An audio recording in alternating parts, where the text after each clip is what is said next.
Informasi di Sapa Indonesia malam, Kepala Staf Presiden Muldoko angkat bicara terkait rencana pemerintah yang mewajibkan pekerja memiliki tabungan perumahan rakyat.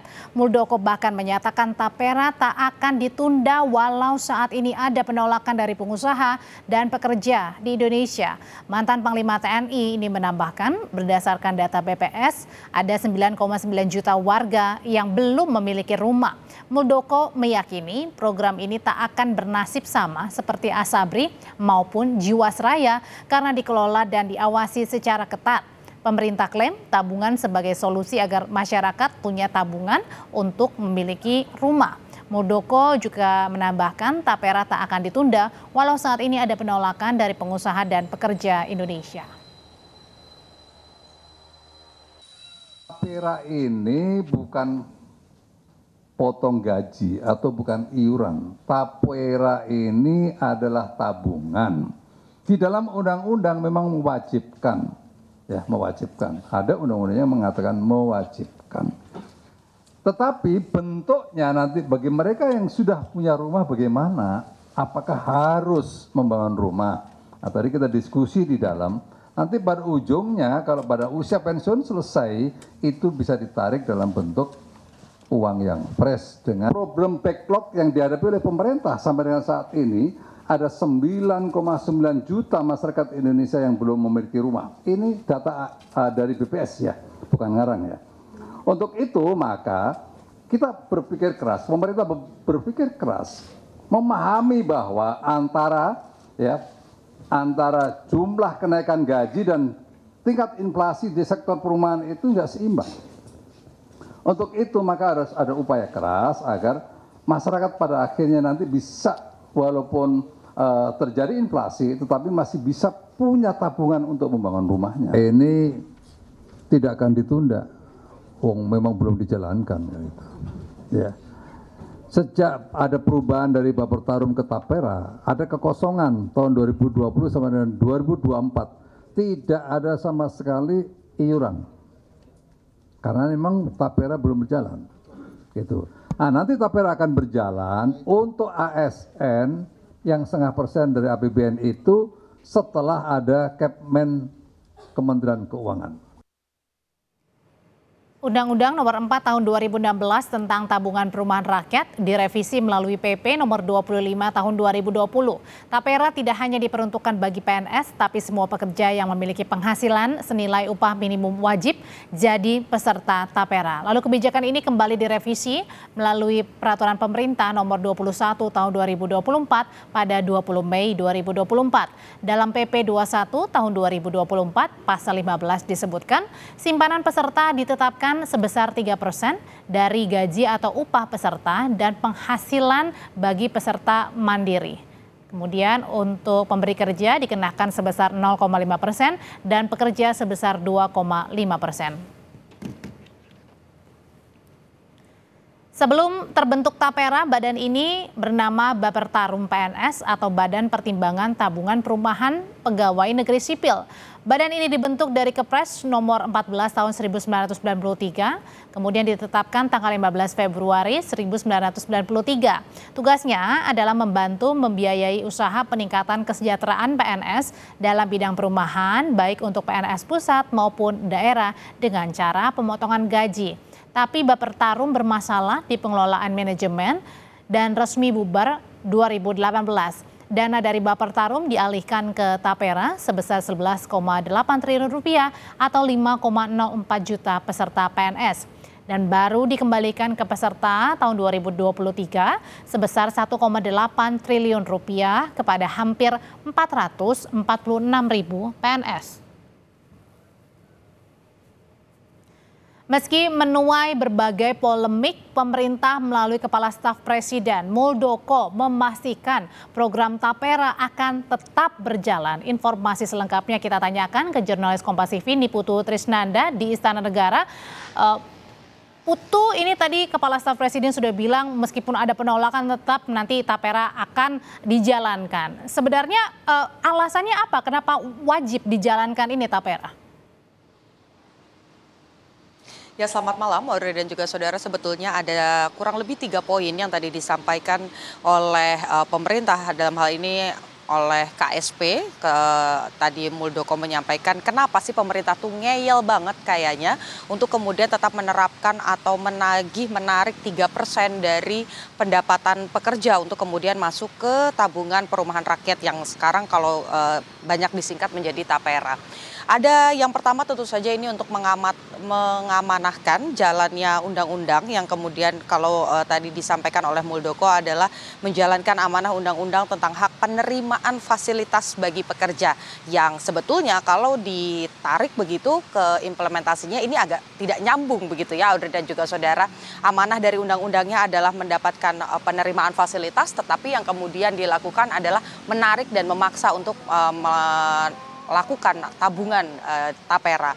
Kemudian yang kedua ini adalah keberlanjutan dari Badan Pertimbangan Tabungan Perumahan Pegawai Negeri Sipil atau Bapertarum yang tadi juga sempat Anda sampaikan bagaimana sebelumnya ini diterapkan untuk pegawai negeri sipil untuk memenuhi hak-haknya mendapatkan rumah, kemudian juga tempat tinggal. Dan sekarang mau diperluas dengan beberapa penyesuaian, tentu saja ini tidak hanya berlaku untuk PNS tetapi juga berlaku untuk pekerja, kemudian juga para pekerja mandiri atau yang biasa kita kenal dengan istilah freelance ya, pekerja lepas.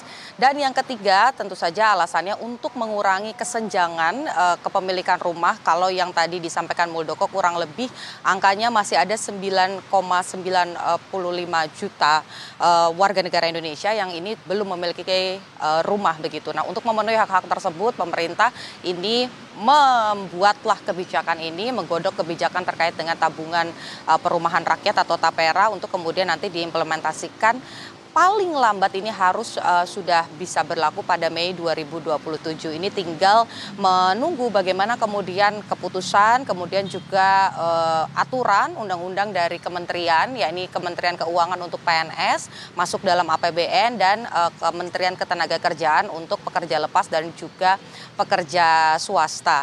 Tapi yang kemudian ini juga menjadi polemik, Audrey dan juga saudara, ini bukan permasalahan tabungannya ditarik. Tadi saya sempat juga berbincang dengan sejumlah pihak begitu, baik itu dari kalangan pekerja swasta ataupun juga dari pekerja lepas. Ini yang dikeluhkan adalah selain angkanya yang juga cukup signifikan 3% meskipun 0,5%-nya ini dibayarkan oleh pemberi kerja begitu, sementara kita harus membayarkan sebagai pekerja ini 2,5%. Tapi kalau dibandingkan dengan inflasi setiap tahunnya, kemudian juga tidak ada kejelasan dan kepastian dari pemerintah ini akan dibangun di mana rumahnya, harga tanahnya berapa, dan ukurannya ini akan seperti apa begitu. Termasuk juga tadi salah satu diantaranya yang mempertanyakan apakah nanti kalau bekerja selama 30 tahun atau 50 tahun ini cukup untuk kemudian memenuhi harga tanah dan juga harga bangunan di tahun tersebut. Nah, ini yang kemudian juga masih diragukan. Belum lagi ketakutannya adalah pada saat kebijakan ini diberlakukan nanti tidak jauh berbeda dengan dana abadi yang sebelum-sebelumnya ini juga menuai menjadi ladang korupsi begitu, dimanfaatkan oleh beberapa oknum yang salah satunya saja misalnya Jiwasraya ini juga kemarin dan sampai dengan saat ini bahkan masih terus berlangsung proses hukumnya. Ini yang kemudian ditakutkan oleh masyarakat, bukannya mendapatkan haknya untuk kemudian bisa membeli rumah begitu, tetapi justru malah membuka ladang korupsi lain. Yang kemudian juga disampaikan oleh masyarakat adalah walaupun tadi sudah disampaikan ada 3 poin begitu yang rasanya mulia sekali gitu kalau bisa dijalankan, ada selisih 1 juta jika dibandingkan dengan KPR yang biasa. Tadi perhitungan secara kasar kalau melalui KPR ini cicilannya sekitar 3,1 juta, maka melalui TAPERA ini hanya 2,1 juta dan itu berlaku flat 5%. Jadi ini juga yang diragukan begitu, apa mungkin pemerintah ini bisa menjaga atau juga berkomitmen dengan hal tersebut bahwa nanti selisihnya akan tetap seperti itu, kemudian bunga juga tidak bertambah meskipun ada inflasi. Dan kemudian yang juga tadi ditanyakan oleh masyarakat adalah masih banyak kebutuhan-kebutuhan lain. Seperti yang kita tahu harga-harga sembako ini masih sering naik dan juga turun. Kemudian juga untuk Jabodetabek misalnya para pekerja yang bekerja di kawasan Jabodetabek ini untuk biaya transportasinya saja baik itu dengan menggunakan kendaraan umum ataupun juga kendaraan pribadi, BBM ini menjadi salah satu permasalahan karena harganya juga terus naik. Belum lagi potongan-potongan yang lain yang sifatnya ini sebetulnya dianggap lebih penting seperti misalnya potongan BPJS BPJS ataupun juga asuransi kesehatan.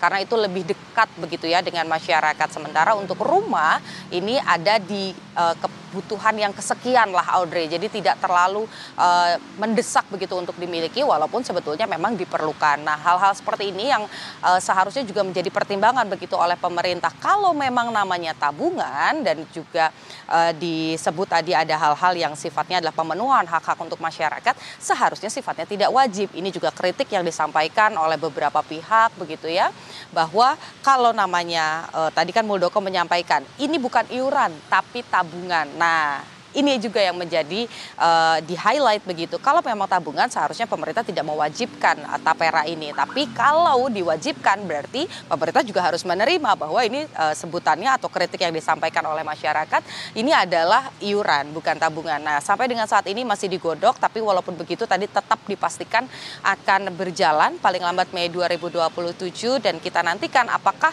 kalau dibilang tadi pada saat konferensi pers ada pro dan kontra, tapi kalau saya berbincang dengan banyak sekali pekerja swasta yang ada di Jakarta misalnya saja, ini kontra semua, kompak, tidak ada yang pro. Jadi ini juga merupakan catatan yang seharusnya dipahami juga oleh pemerintah, apakah sebetulnya tapera ini penting atau tidak untuk dilaksanakan pada 2027 nanti. Audrey. Meski banyak yang tidak setuju dengan tabungan perumahan rakyat ini, tapi nyatanya pemerintah tetap tancap gas untuk menetapkan tabungan perumahan rakyat tapera ini sebagai suatu kewajiban. Terima kasih jurnalis Kompas TV melaporkan Niputu Trisnanda.